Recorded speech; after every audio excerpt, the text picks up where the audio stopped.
Hey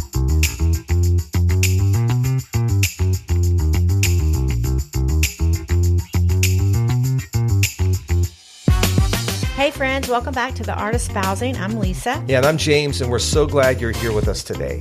You know what, James? I was thinking about something this morning. Have you ever noticed how some couples just seem to radiate joy? Yeah. I think of our friends Chase and Chloe and Don and Joy Bray.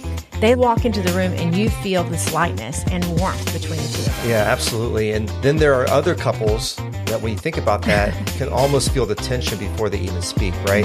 It's like they're carrying this cloud of negativity wherever they go. And that's what we've learned after 33 years of marriage and working with hundreds of couples. The difference often comes down to one thing, the power of positivity in marriage. Yeah, now before you roll your eyes and think we're going to be giving you some just think happy thoughts advice, stick with us because what we're talking about today isn't faking good or pretending everything's perfect. We're actually talking about the intentional choice to bring light instead of gloom into your marriage. Today we're diving deep into what it really means to cultivate positivity in marriage. We're going to share some stories, some tools, and give practical ways to walk in this new year or any season with the kind of mindset that helps your marriage become everything God intended it to be. So if you're new to the show, we want you to know that the reason we do this podcast is because we believe that every marriage, including your marriage, can move from mundane to masterpiece level. But we also know personally that a work of art doesn't just appear. It requires intent and practice to be crafted and shaped. Yeah, our goal with every episode is to give you tools to practice that will help your relationship not just be functional, but actually be fruitful. And positivity, well, that's one of the most powerful tools in a marriage tool belt. We want to take a moment and tell you about a great opportunity for your marriage. If you're listening to this and thinking, wow, we could really use a reset in our marriage, then we have something great for you.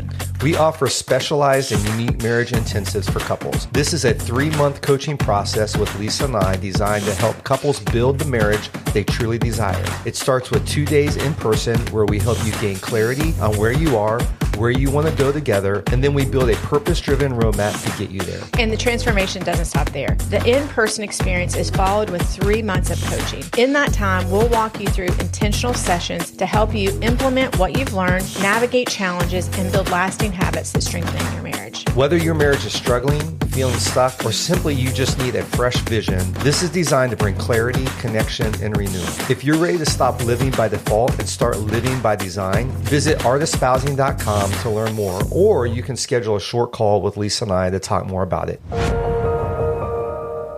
So let's start with a simple but profound truth. Positivity is a practice, not a personality trait. I love this because I think so many people here be positive and they think, well, I'm just not naturally an upbeat person. But that's missing the point entirely. Being positive in marriage isn't about being naturally cheerful or having some sunny disposition. It's a daily decision to bring light instead of gloom.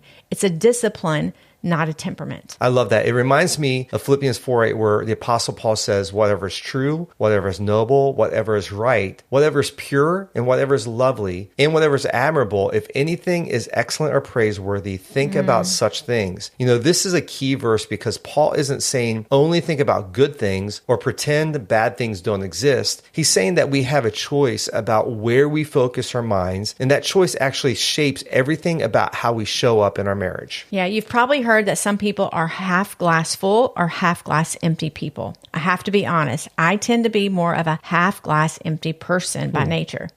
It is something I've had to work on intentionally. I think a lot of people can relate to that. But here's what I've learned. You gravitate toward what you contemplate. Exactly. And there's this concept in psychology that we've referenced many times through the podcast called the reticular activating system, the RAS. Basically, your brain filters information based on what you're focused on. It's like when you're thinking about buying that red car and suddenly you see red cars everywhere. They were always there, but now you're noticing them because that's what your brain is tuned into. The same thing happens in marriage. If you constantly are looking for what's wrong, what your spouse didn't do, do, what they forgot, how they disappointed you, then that is what you will see. But if you intentionally look for what's right, the small acts of kindness, the efforts that they're making, the ways they show love, you'll start noticing those things instead. I remember there was a season where I felt like you never that word never helped around the house. I was building this case in my head of all the things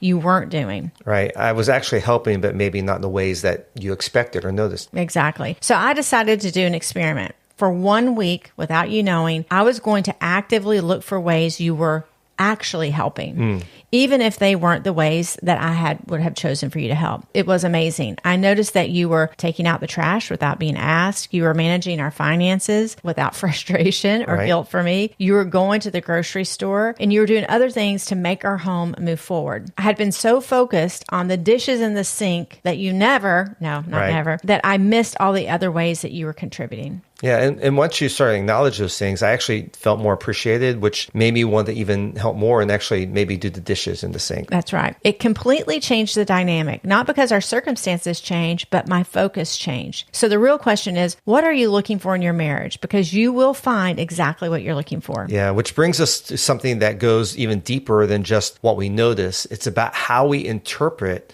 what we see. And this is where positive attribution becomes a game changer for marriage. Because it's one thing to notice good things. It's another thing entirely to assume the best about why those things happen or not happen. Positive attribution equals healthier marriage. So what do we mean by positive attribution? Positive attribution is a habit of interpreting your spouse's behavior in the most generous, reasonable way, especially during stress or conflict. Happy couples tend to believe the best about each other. Yeah, when a spouse does something good, they assume it's because they care, not because of luck or obligation. When something goes wrong, they give their spouse the benefit of the doubt. And this is huge because we actually have a choice in how we interpret our spouse's actions. And that choice either builds intimacy or it's going to erode it. Yeah, 1 Corinthians 13:7 says that love believes all things, hopes all things. This doesn't mean that we're naive, but it does mean that we choose to believe the best about our spouse's heart and their intentions. So instead of thinking they snapped at me because they don't care about my feelings, we might think they snapped at me because they really have had a stressful day. Or instead of they didn't help with dinner because they were lazy, no one would ever think that. They might think maybe they didn't help because they didn't realize you needed help. Right. Now, I want to be clear here. This is not about making excuses for genuinely hurtful behavior. Right. If there is a pattern of disrespect or neglect, that definitely needs to be addressed. But most of the time, our spouse's action come from a place we just haven't considered. Yeah, and here's what's beautiful about positive attribution. It creates space for grace. When you assume the best about your spouse's heart, it's easier to have conversations about behavior without attacking their character. You know what? Just today, this happened. So we're pulling up in front of the house, and the UPS truck was in our driveway, not parked on the street, in the driveway. And he was unloading these large boxes. And what did you say? What did you order? I think you said, what in the world did you order? And then I gently said, so that it wasn't positive.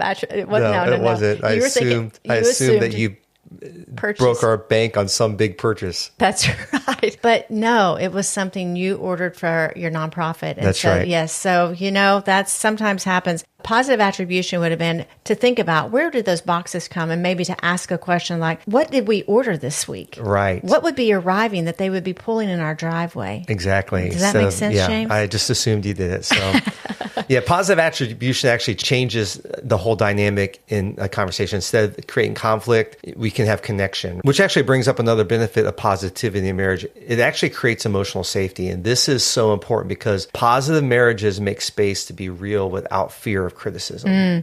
Emotional safety means I can be vulnerable and still be loved. It means I can share a fear or a failure without being shamed. Right. Learning how to honor and steward your spouse's sharing vulnerably is critical to emotional growth.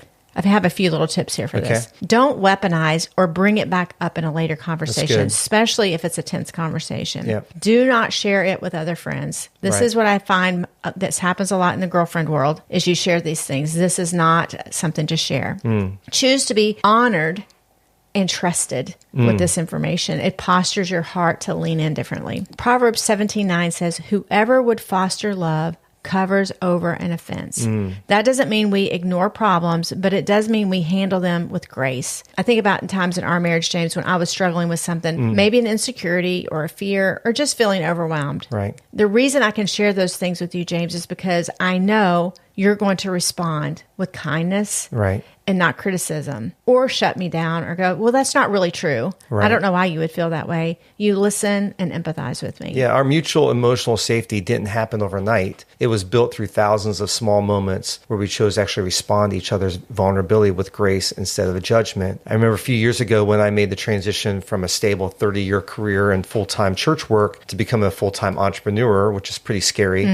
That lack of consistent, stable income really caused me to struggle with feelings of actually letting you down. Yeah, I could see that there was something weighing on you, but you weren't talking about it and I wasn't pressing. You seemed stressed and a bit distant. Yeah, I was actually carrying this burden of thinking, did I make the right decision? Here I was giving up financial security that we'd had for 3 decades. And for what? To chase some entrepreneurial dream that actually might not work out. Yeah, when you finally opened up about what you were feeling, I could see how much weight and fear that you were carrying. Yeah, I was apprehensive about sharing my concerns and fears with you because I thought you'd regret supporting the decision. And I kept thinking, what if Lisa thinks I'm being irresponsible? What if she's worried about our future and I'm the one who caused all that worry? But here's what I realized in that moment. You were already carrying so much weight and self-doubt. What you needed wasn't more pressure, but you needed a reminder that we're in this together. Yeah, that's exactly what you did. And I'm so appreciative of it. You reminded me that this wasn't just my decision. It was our decision. And remember you said, James, we prayed about this together. We felt God leading us in this direction together. You don't need to carry this burden alone. Yeah. And I don't even know if I felt it. I just knew it. Right. We knew God had called us in this direction. I also reminded you of all the ways God had already been faithful to us and how this transition was actually an act of obedience to what we knew God was calling us to do. Yeah. I really appreciate the conversation because it changed everything for me. Instead of feeling like I was disappointing you, I realized that we were actually teammates and you were my biggest supporter. Yes, that's the power of emotional safety. When your spouse knows they can come to you with their deepest fears and concerns and they receive encouragement and partnership instead of judgment, that's when intimacy deepens. I love that. And those small moments of choosing grace over criticism, understanding over judgment, that's what creates the kind of marriage where both people can fully be themselves. Yeah, I love it. Which leads us to something that builds on this foundation of safety. It's the power of proactive encouragement. Encouragement isn't a bonus in marriage. It's actually essential. In the book of Hebrews, chapter 10, verse 24, it says, let us consider how we may spur one another on towards love and good deeds. And that word consider means to think carefully about or to be intentional with. Right. So encouragement isn't just noticing good things when they happen. It is actively looking for ways to build up your spouse. And there's a difference between praising what someone does and affirming who they are.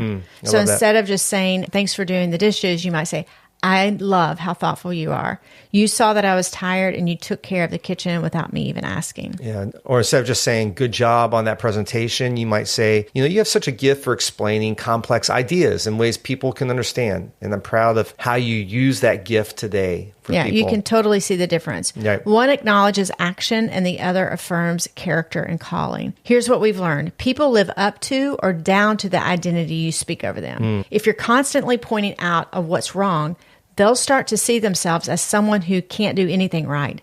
But if you're constantly affirming their strengths, their growth, their heart, they'll start to step into that identity more and more. Yeah, it's the difference between calling somebody out and calling somebody up, right? And I think about how you encourage me. You don't just say good job or way to go. You'll say things like, I love watching you teach. You have a way of making people feel seen and understood. And that kind of encouragement doesn't make me just feel good. It actually calls out something in me that maybe I don't always see in myself or believe about myself. And the same is true when I try to encourage you. When I affirm your wisdom, your compassion, you have this incredible ability to go long and deep with people who need your wisdom and empathy. It's like your sweet spot. I'm not just being nice. I'm actually calling out the truth of who God made you to be and how you're using those giftings in people's lives. And here's the great thing. When you make encouragement a regular practice, it changes the whole atmosphere of your marriage. Instead of walking on eggshells, wondering if you're going to be criticized, you start to feel this sense of being championed. Yeah, it's like having your own personal cheerleader who also happens to be your best friend and the person person you're building your life with. I love that image of being someone's cheerleader. Yeah.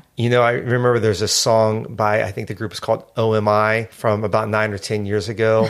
Yeah. With the chorus, "Oh, I think that I found myself a cheerleader. She's always right there when I need her." And I used to listen to that song all the time when I was on my bike rides and runs. And I would think about you, Lisa, because that's exactly what you are for me. You've always been right there when I need you, cheering me on. Same goes for you. And that's so sweet. You know what? That's what marriage should be. Two people who are each other's biggest fans. Yeah. But here's what's interesting. Being that kind of cheerleader for each other doesn't come naturally for most of us, right? Yeah, that's right. Let's talk about something that might surprise you. The brain is actually wired for negativity, which means we have to intentionally rewire it for positivity. It's called negative bias. Basically, our brains are designed to notice and remember negative experiences more than positive ones. It's a survival mechanism. Our ancestors needed to remember where the dangerous animals were more than where the pretty flowers were. That's right. Yeah. But what served us well for physical survival doesn't necessarily serve us well for relational thriving. The Gottman Institute has done extensive research on this negative bias, and they found that healthy marriages actually maintain about a 5-to-1 ratio of positive to negative interactions. That means every criticism, complaint, or negative interaction that happens, there needs to be 5 positive ones to maintain balance. And it's not because we're trying to fake it or pretend problems don't exist. It's because our brains naturally weigh negative experiences more heavily, so we have to be intentional about creating positive ones. And this is why we're such big believers in gratitude practices in marriage. Not because it's trendy, but because it literally retrains your brain to notice the good. So how do you actually build gratitude in your marriage? First, try these 3 practices. Every week, maybe during a Sunday check-in over coffee, each of you share 3 things that you're grateful for about your spouse. Make them more specific. So this past week, I could say, James, you are a great husband. Or I could say something more specific, like, I appreciate your faithfulness to work. You work very hard at what you do. And in the midst of that, you disengage from work and pay attention to me. And for that, makes you just such a great man, great husband. I really appreciate that. Awesome. And you probably would compliment me for other things too, like I'm making your coffee or something like that, right? That's right. Yeah. The second practice is what we call positive narration. When you notice your spouse doing something thoughtful, don't just think of it. Say it out loud in the moment. So instead of thinking, oh, that was so nice, he filled up my car with gas, I would actually say to you, James, thank you for driving my car to Costco and filling my tank up with gas. It means so much to me. That was very thoughtful. I feel so cared for. Right. And we save 50 cents a gallon, which was helpful, right? That's right. I just think making it more specific makes it more meaningful. That's right. A third idea that you might think about is keeping a gratitude journal about your spouse. Just jot down one thing each day that you appreciate about them. When you make gratitude a regular practice, it reinforces the behavior you want to see more of, and it trains your brain to notice the positive things instead of just problems. Plus, when you start speaking positively about your spouse, they start living into that positive identity. It becomes a beautiful cycle where gratitude creates more reasons to be grateful. You know, James, as we're talking about all these small intentional moments and practices, I keep thinking about how much easier it is to stay consistent when you're not doing it alone. Yeah, absolutely. And that's actually why we created our online community, The Collective. Every month, we're hosting these live calls where we dive deep into topics just like the ones we're talking about today. And we teach powerful tools, answer your questions, and create space for real conversations about real marriage challenges. Yeah, we also provide exclusive conversation guides for each podcast episode to help you and your spouse have those important discussions we keep talking about, and other resources to help your marriage continue to move forward with momentum. It's like having a group of friends who actually want to talk about and how to make marriage better instead of just complaining about their spouses. Exactly. We would love to have you to be a part of the collective. You can find all the details at aos-collective.com. That's aos-collective.com. We'd love to have you join us. And as we wrap today, I'm going to leave you with a powerful visual. The thermostat. Positivity is like a thermostat in your home. A thermometer just reacts to whatever's happening, but a thermostat actually controls the temperature. So the question is, are you a thermometer or are you a thermostat in your marriage? Yeah, when both spouses take responsibility for being thermostats, you create this incredibly stable, life-giving environment where both people can be real and vulnerable. So here's your challenge. Pick one area where you want to grow in positivity this week. Maybe it's gratitude. Maybe it's speaking blessing. Maybe it's choosing to see the best in your spouse's intentions. Start small, be consistent, and notice what happens. Small changes in positivity create big changes in your marriage over time. Yeah, we're so grateful for each of you. We love to hear your thoughts and answer questions that you have about what we shared today.